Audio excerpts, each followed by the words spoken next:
Good evening and welcome back to Nicole Zimmerman with Mountain Hokey Artist. Today we are going to learn how to make a flying goose, however many you want to talk about. It's a new way of doing it. There's a flap on each side, so you're not actually making it that way. I've made this whole rainbow here, super pretty. And all you'll need is 4 charms, 5-inch blocks, and 1 10-inch pack. And all you have to do is sandwich these in between half of this. So take your 10 by 10, use your ruler, and cut it right down the middle. So you have 5 by 10 sections. And I'll show you how to put them together. Okay, so you'll take your 2 charms that are 5 inches apiece and your half of your 10-inch block in half here. You'll fold it in half, smooth it out. You'll take your 1 block.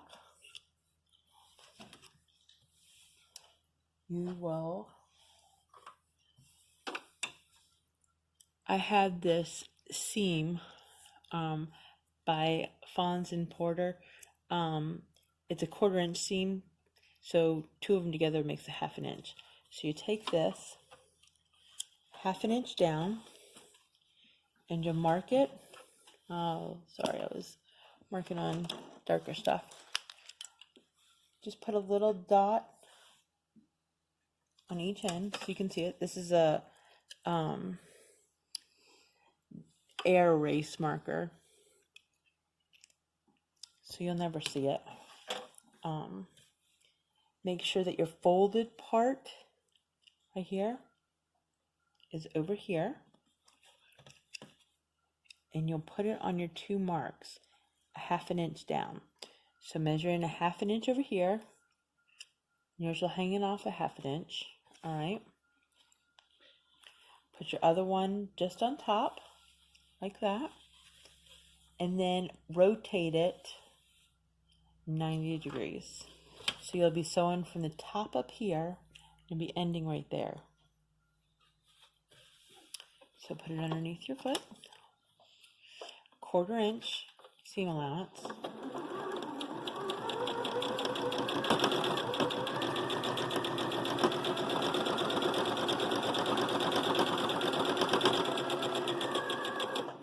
Okay, just to show you again, take your 5-inch charm,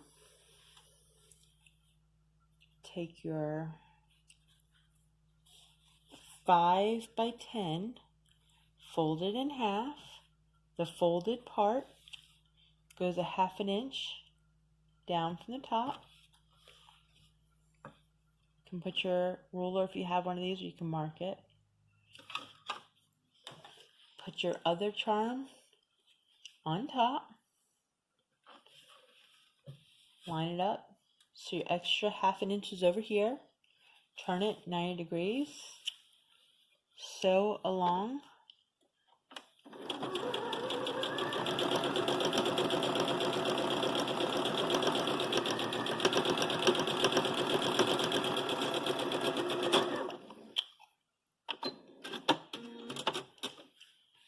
And then when you're chain piecing, you take them apart so that when you open it,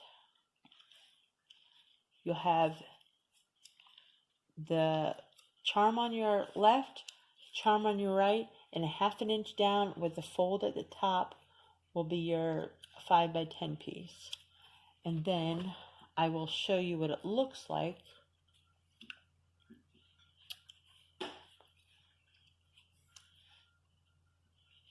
when you iron it.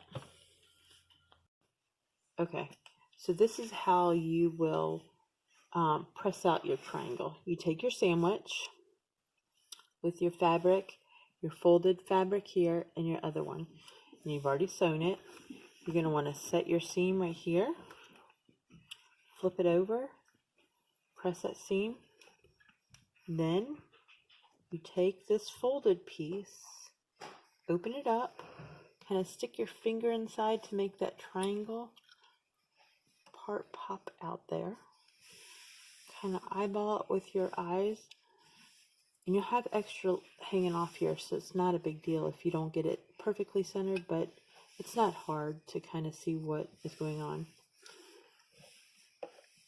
You'll press it. And there you go. There's a new way to make a flying geese or goose.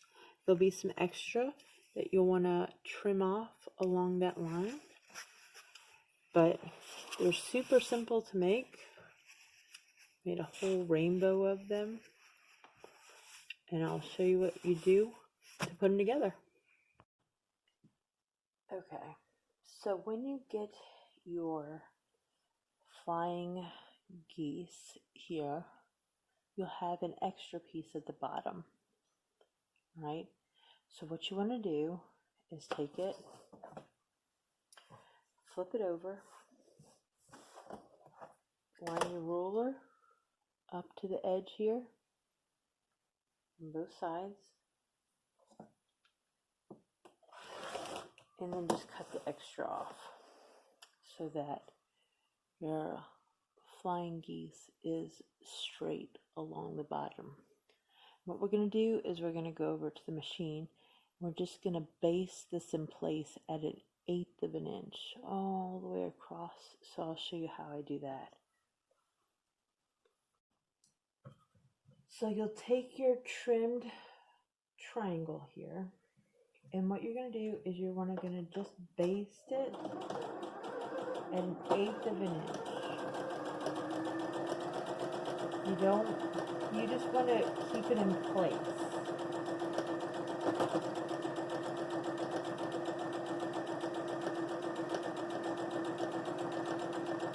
Just so it doesn't lose its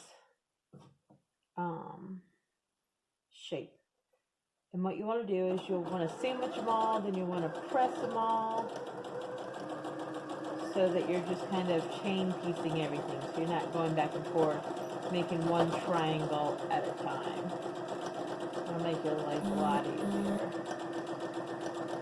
So, let me get my leader fabric out here real quick.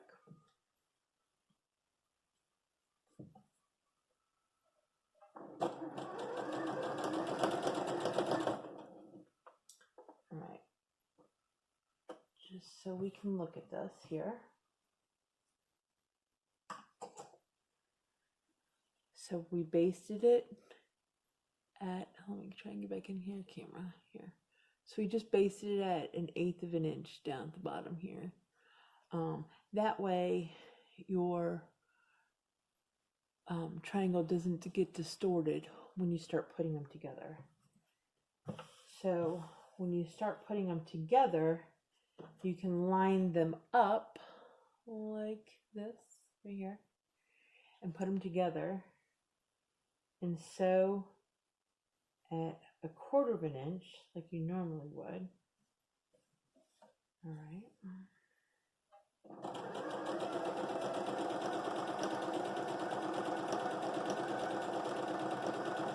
And this way, you're always going to have a perfect point. You're not going to have overlapping fabric at the top like sometimes you do. And you're never going to lose your point down at the bottom there. So hopefully this is a new way for you to make an old favorite. It's in a lot of different things. This is just an easy way to do pre-cuts. I'm sure people have them laying around. Just kind of fun, and you don't really have to stress about it. As I tell my friend, it's mindless sewing. So just all these up together would make a pretty cool quilt. Put them together. You could even take this and fold it in and maybe top stitch it so it looked kind of like a let me see if I zoom in on this a little bit better. A faux, what do they call that? Attic window. Maybe that's what it's called. I'm not sure. But you could top stitch that down. You could do a lot of things. You could put another piece of fabric in here when you got all of them together. Plenty of different things. But I just wanted to show you a different technique of how to make a flying geese. Hopefully this was helpful to everybody, and if you think it was, please make sure to like and subscribe to my channel, and I'll show you more interesting things along the way. And if you have any questions for me, thanks so much for subscribing to my channel. And if you ever want to drop me a line, my email is mountainhokeyart@gmail.com. I'm also on Instagram, Mountain Hokey Artist, and I'm on Facebook, Mountain Hokey Artist as well. Drop me a line. I'd love to see what you've been creating. And till next time, thanks so much. Bye-bye.